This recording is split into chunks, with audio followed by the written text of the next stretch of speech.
Hello everyone, welcome to the channel. So guys, हम लोग solve कर रहे थे आरआरबी ग्रुप डी का प्रैक्टिस सेट। तो अभी तक अपना एक प्रैक्टिस सेट हो चुका है। आज जो अपना करने वाले हैं वो प्रैक्टिस सेट 2 करने वाले हैं। क्लियर है। और नई इन्फॉर्मेशन ये है कि ग्रुप डी का जो एग्ज़ाम होगा, अभी तक क्या होता था, रैंडम क्वेश्चन आते थे। और इस बार जो होगा उसमें सेक्शनल वाइज क्वेश्चन पूछे जाएंगे। पहले मैथ, रीजनिंग, जीएस ऐसे करके। क्लियर है। चलिए, फर्स्ट क्वेश्चन आज का हमारे पास गिवन है। 70 मीटर त्रिज्या और 140 मीटर ऊंचाई वाले एक बेलन का कुल पृष्ठीय क्षेत्रफल निकालिए। यानी 2 पाई आर प्लस एच, ये आपका फार्मूला होता है टोटल पृष्ठीय क्षेत्रफल। अब पाई की वैल्यू 22 है, यानी 11 का मल्टीपल आंसर होना चाहिए। एक बार चेक कर लेते हैं। देखो, 6 5 11, 4 15, ये नहीं जाएगा 11 से। 8 5 13, ये 11 से जा रहा है। 5 2 7, 4 1 5, ये भी नहीं जाएगा। 9 4 13 और 2, ये भी 11 से जा रहा है। अब दो ऑप्शन मिल गए हमें कि 11 से 2 डिविजिबल हो रहा है। अब यहाँ से अगर आप देख रहे हो तो यहाँ पर तो हमारे पास 70 आएगा, लेकिन यहाँ पर 70 और 140 दोनों 7 से डिविजिबल है। तो अब जो दो ऑप्शन बच गए हैं, इसमें से कोई ना कोई 7 से डिविजिबल होगा। पहला ऑप्शन चेक करते हैं। 7 1 कम 7 12, 5 बचा 55, नहीं जाएगा। ये खत्म हो गया, यही आपका आंसर हो जाएगा। क्लियर है। आप ऐसे अगर करना चाहो तो कर सकते हो, वरना आप पूरा सॉल्व कर लो। 22/7, आर की वैल्यू 70 है। यहाँ पर देखो 70 प्लस 140, इसको अगर हम ऐड करते हैं तो कितना आ जाएगा, 210। यहाँ से अगर हमारे पास ये जाएगा 10, बचा कितना, 0, 10 बच गया। क्लियर है। अब मल्टीप्लाई करते हैं। यहाँ से हमारे पास, तो हम यहाँ से हमारे पास 2100 आ गया, और 22 दूनी 44। क्लियर है। 0 0, 21 चौक 84, और 8 बच गया। 21 चौक 84 और 8 92, ये हमारे पास आंसर आ रहा है। अगला क्वेश्चन। पी और क्यू के बीच माध्य अनुपातिक 8 है। और माध्य अनुपातिक क्या होता है, मीन प्रपोर्शन। यानी हम कैसे लिखते हैं, अंडर रूट पी क्यू। इसकी वैल्यू हमारे पास 8 दे रखी है, यानी मैं इसको स्क्वायर करता हूं तो पी क्यू की वैल्यू कितनी आ जाएगी, 64। बोला गया है कौन सा युग्म, यहाँ पर देखो, यानी पी क्यू की वैल्यू हमारे पास 64 आनी चाहिए मल्टीप्लाई। ये मल्टीप्लाई करने पे 64 नहीं आ रहा है, ये नहीं आ रहा है, ये आ रहा है, ये नहीं आ रहा है। एक ही ऑप्शन है जो आ रहा है, ऑप्शन थर्ड आपका आंसर बन जाएगा। अगला क्वेश्चन। ये तो देखो सिंपल सा आपका ये फार्मूला होता है, इसको आपको याद भी होना चाहिए। एप्सिलॉन F1 x1 अपन एप्सिलॉन F1। क्लियर है। अगला क्वेश्चन। 11 के प्रथम 12 गुणजों का औसत निकालिए। यानी मैं अगर 11 कॉमन ले लेता हूं तो हम यहां से ऐसे लिखेंगे 1 + 2 प्लस कहाँ तक, 12 तक। क्लियर है। अब 1 से लेकर के 12 तक का आपका जो एवरेज होगा वो कितना आ जाएगा, वो 6.5 आ जाएगा। बस इसी को मल्टीप्लाई कर लीजिए, आपका आंसर आ जाएगा। 5 आ गया, दशमलव लग जाएगा। 6 5 11 का एक आ गया, 6 1 7, 71.5, ऑप्शन नंबर थर्ड। क्लियर है। अगला क्वेश्चन। 51 पुरुष एक काम को 12 दिन में कर सकते हैं। यानी 51 जो पुरुष हैं उनका 12 दिन का टोटल काम है। अब क्वेश्चन में बोला गया है कि काम शुरू करने के 4 दिन बाद, यानी कि शुरुआत में 51 पुरुष थे, वो 4 दिन काम किए, प्लस अब 4 दिन के बाद क्या हुआ, 6 पुरुष और आ जाते हैं। 51 की जगह कितने हो गए, 56 हो गए, सॉरी 57 हो गए। क्लियर है। 57 हो गए। और बोला गया है ये अब कितने दिन काम करेगी, हमें एक्स की वैल्यू निकालनी है। यहाँ से देखो, इसको मैं इधर ले लेता हूँ माइनस, तो हमारे पास 51 12, 51 4, कितना बचेगा, 51 का 8 बचेगा। और डिवाइड बाई 57, यहाँ पर डिवाइड बाई हो जाएगा, और यहाँ पर इक्वल टू एक्स की वैल्यू आ जाएगी। यहाँ से मैं अगर 3 से डिवाइड करता हूँ, 19 आ गया। 3 से जाएगा हमारे पास 17, 17 8 136/19, कहाँ पर दे रखा है। अब अगर आप इसको और ब्रेक करोगे तो 17 7 133 होता है, 19 7 133 होता है, 3 बचेगा। 7 सही 3/19, ऑप्शन नंबर थर्ड से। अगला क्वेश्चन। संख्या 51 52 53, 100 में से सबसे छोटी और सबसे बड़ी अभाज्य संख्या। तो यहाँ पर सबसे छोटी की बात करें, 51 कटता है, 52 कटता है, 53, 53 आपका प्राइम नंबर है।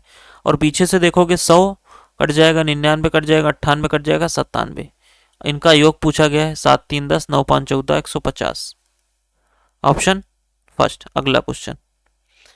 यहाँ से देखो बोला गया है कि किस प्रकार यहाँ पर विभाजित किया जा सकता है। तो आपको 6 को ऐसे डिवाइड करना है कि जोड़ने पर 7 है, यानी 6 कम 6।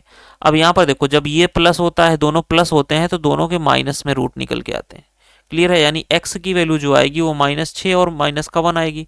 यानी आप इसको कैसे लिखोगे, x प्लस का 6 और x प्लस का 1, तभी तो ये माइनस बन के आएगा। कहाँ पे दे रखा है, ऑप्शन नंबर थर्ड में। क्लियर है। अगला क्वेश्चन। इसको आपको मल्टीप्लाई करना है, यानी 9x माइनस का 6 हो जाएगा, प्लस का यहाँ पर देखो ये 2 से 2 चला जाएगा, 2x स्क्वायर हो गया यहाँ पर हमारे पास, और माइनस का यहाँ पर प्लस का 3 हो गया, यानी 2x स्क्वायर प्लस का 9x और माइनस का 3, ये आपका आंसर बन जाएगा। ऑप्शन नंबर 3 में गिवन है।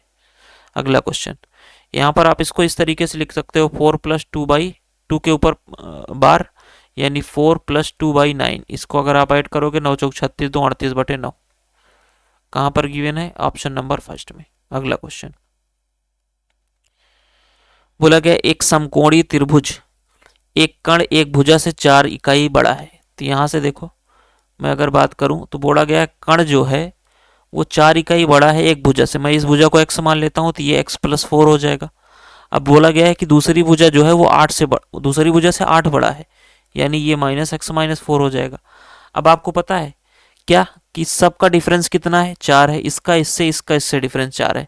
तो एक ही ऐसा ट्रिपलेट है जो अर्थमेटिक प्रोग्रेशन में बनता है, जो होता है कि 3 4 5, सभी में डिफरेंस एक है। यहाँ पर 4 दे रखा है तो 4 से मल्टीप्लाई कर लीजिए, आपका ट्रिपलेट यहाँ से बढ़ जाएगा। 4 3 12, 4 चौक 16, 4 पंचे 20, ये आपका आंसर बनेगा। अब बोला गया है त्रिभुज का क्षेत्रफल 1/2, दो छोटी भुजाओं का मल्टीप्लाई 12 × 16, यहाँ से जाएगा 6, 16 छक्का 96, 96 आपका आंसर बन जाएगा। Option number D. और ये क्वेश्चन आपको ग्रेजुएशन वाले में भी पूछा गया था एनटीपीसी में इस बार। अगला क्वेश्चन, 3 पेंसिल और 5 पेन का कुल मूल्य 81 है, और जबकि 5 पेंसिल 3 पेन का कुल मूल्य 71 है। एक पेंसिल और 2 पेन का मूल्य हमें बताना है। तो यहाँ पर देखो सिंपली आप इसको कैसे सॉल्व कर पाओगे, कोई ट्रिक नहीं लगने वाली। तो यहाँ पर ऐसा करो कि यहाँ पर आप लिख लो पेंसिल और यहाँ पर लिख लो आप पेन। यहाँ पर शुरुआत में 3 पेंसिल 5 पेन, इसकी कीमत हमारे पास 81 है। और यहाँ पर देखो 5 पेंसिल 3 पेन की हमारे पास 71 है। अब देखो इसको नया एक तरीका बताता हूँ सॉल्व करने का। इसको इधर मल्टीप्लाई करो 9, इसको इधर मल्टीप्लाई करो 25, 25 - 9 कितना आएगा? 16। अब यहाँ से देखो 71 को 5 से मल्टीप्लाई करो, 5 × 5, 5 × 7 35 आ गया, और इसको माइनस कर दो 3 से 81 में, कितना आ जाएगा? 243। यानी हमारे पास ये जो निकल के आएगी 16 की वैल्यू आएगी, कितना आएगी? 2, यहाँ पर 1 1, यानी 1 रेशियो की वैल्यू कितनी आ गई? 7। यानी एक पेन की कीमत हमारे पास निकल गई 7। क्लियर है? अब यहाँ से हमें एक पेन की कीमत निकालनी थी 7, अब 2 पेन की निकालनी है। एक पेंसिल की कीमत हमारे पास 7 निकल के आई। अब यहाँ से देखो ये 21 हो गया, 21 में से मैं अगर 81 माइनस कर देता हूँ तो कितना आ रहा है? 60 आ रहा है, यानी 5 से जाएगा कितना? 12। एक पेन की कीमत कितनी आ गई? 12, यानी 2 पेन चाहिए हमें 24, 24 और 7 31, आपका आंसर बन जाएगा ऑप्शन नंबर 3। क्लियर है? अगला क्वेश्चन, किसी वस्तु को 10% के लाभ पर बेचने को विक्रेता इतने का लाभ होता है। तो अब ये 10% जो है यही तो इसके बराबर है 777.7। अब हमें वस्तु का क्रय मूल्य निकालना है। क्रय मूल्य क्या होता है? 100%, यानी इधर एक 0 बढ़ा दीजिए, इधर एक 0 बढ़ाओगे, ये पॉइंट चला जाएगा, आपका आंसर बन जाएगा ऑप्शन नंबर 2। अगला क्वेश्चन, दो संख्याओं 5:3 के अनुपात में है। यदि संख्याओं के बीच अंतर, यानी यहाँ पर अंतर कितना है? 2, 2 रेशियो की वैल्यू 54 है तो 1 रेशियो की वैल्यू 27। बोला क्या गया है? छोटी भुजा 3 है तो 27 × 3 81, आपका आंसर बन जाएगा। अगला क्वेश्चन गिवन है, साड़ियों की एक दुकान पर ऑफर चल रहा है जिसमें ग्राहक को 3 साड़ियां खरीद कर 2 साड़ियां मुफ्त मिलती हैं।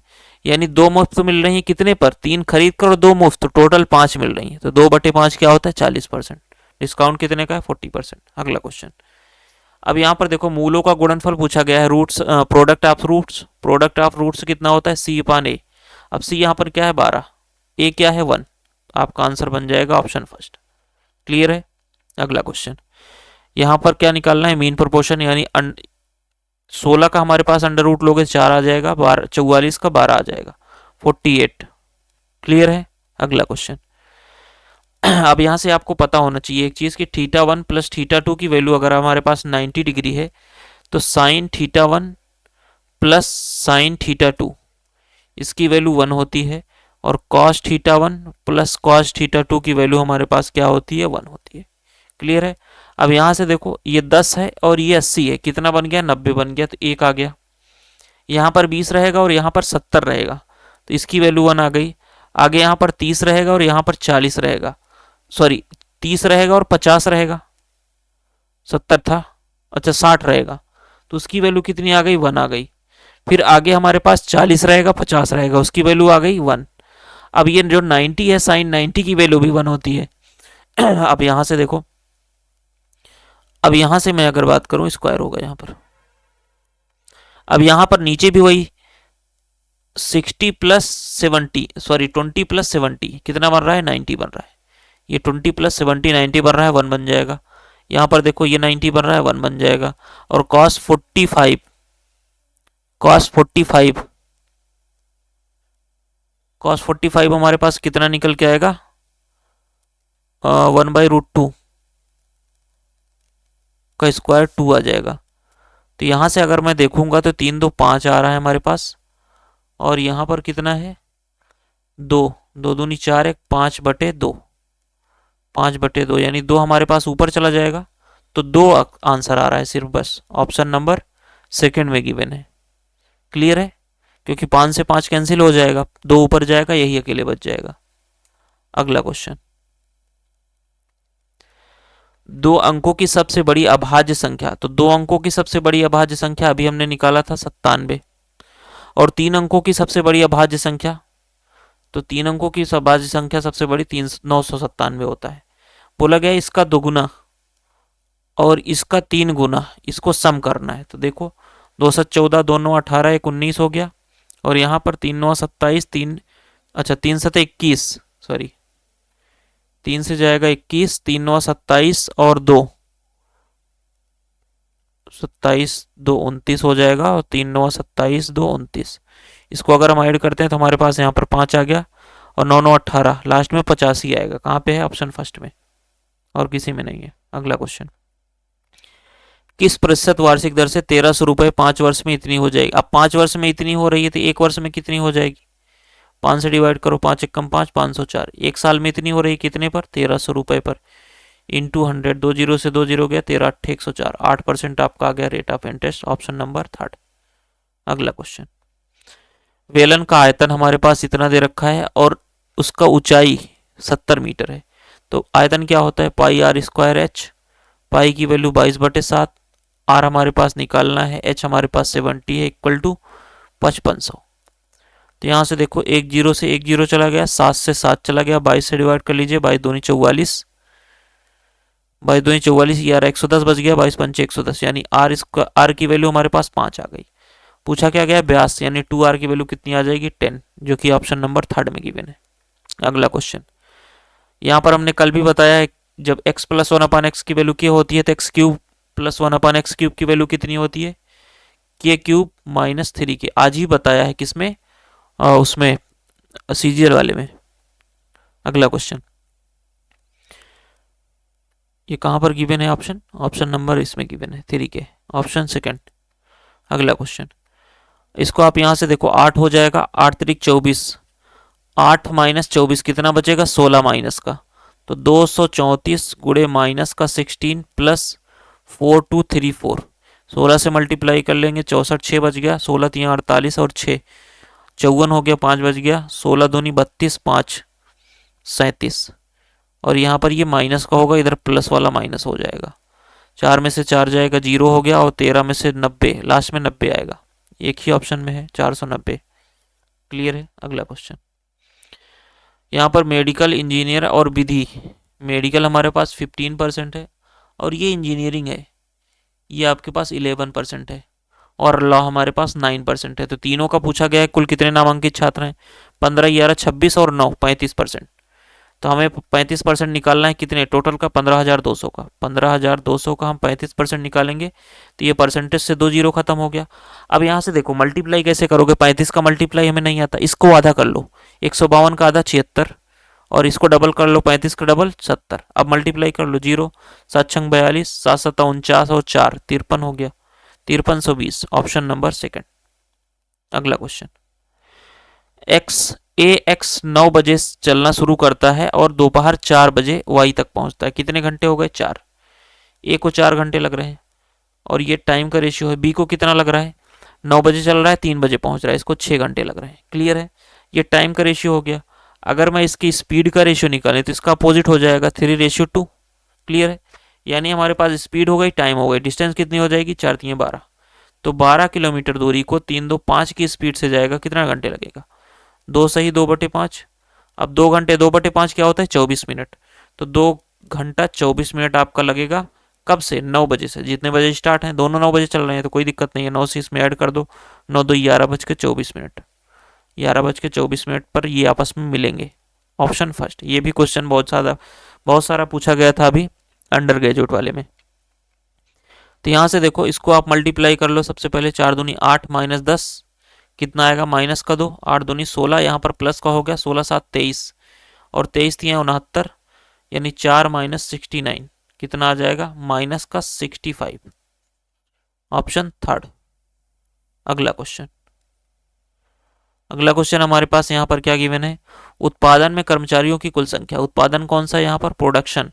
160 प्लस 155, 60 दूनी 16 दूनी 32, 320, 315 आएगा। और यहाँ पर रेशियो लेना है किससे? परिचालन में कर्मचारियों की कुल संख्या। 128 140, यहाँ पर 2 इसको दे दो, 130 हो गया, 14 दूनी 28, 280 270 बनेगा। रेशियो ले लेते हैं, ये 9 से चला जाएगा, 9 तिरिक 27, और ये भी 9 से जाएगा, 9 तिरिक 27 और 9 पचे 45, 5 से जाएगा, 5 सते 35, 5 छक्का 30, 7:6। Option D. अगला क्वेश्चन यहीं तक था। तो ये था टोटल आपका practice set number 2 group D के लिए। इस तरीके से आपको सोल्यूशन करना है। चलिए फिर से मिलते हैं। Thank you so much. Channel को सब्सक्राइब करिएगा, वीडियो को लाइक करिएगा। Thank you so much. Good bye.